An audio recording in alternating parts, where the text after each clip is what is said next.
When I was a young monk, I once doubted if I belonged here. I remember sweeping the temple floors, staring at the same stone path day after day, and wondering if I had what it took to live this life. One morning, an elder monk handed me a small clay cup. He said, "This cup doesn't look strong, but every day you fill it, it holds what you give it." That day, I realized something important. Belief in yourself is like that cup. It isn't built all at once. It's filled, drop by drop, through the choices you make. So many of us wait for proof before we believe. We wait for success before we allow ourselves to feel capable. But belief doesn't work like that. Belief is the seed, not the fruit. You plant it now, even when the soil feels dry, even when you can't see the sprout yet. I've seen people meditate for years waiting for confidence to arrive, but it doesn't arrive. It's grown. Every time you keep a promise to yourself, no matter how small, you add one drop to your cup. Wake up when you said you would.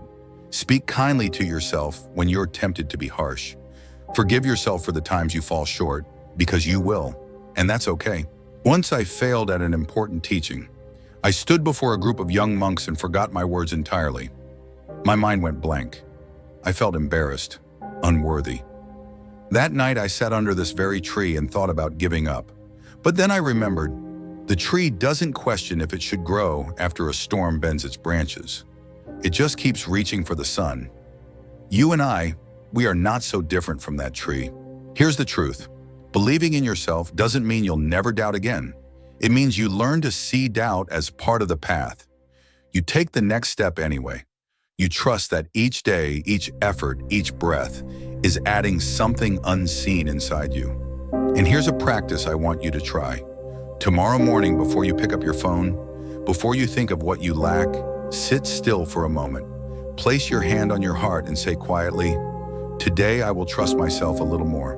If you do this every day, even if you don't feel it fully at first, something will change. The drops will collect. The cup will fill. And one day you'll look back and realize you believe in yourself not because someone told you to, but because you chose to over and over again. You are enough for this moment, and this moment is enough to begin.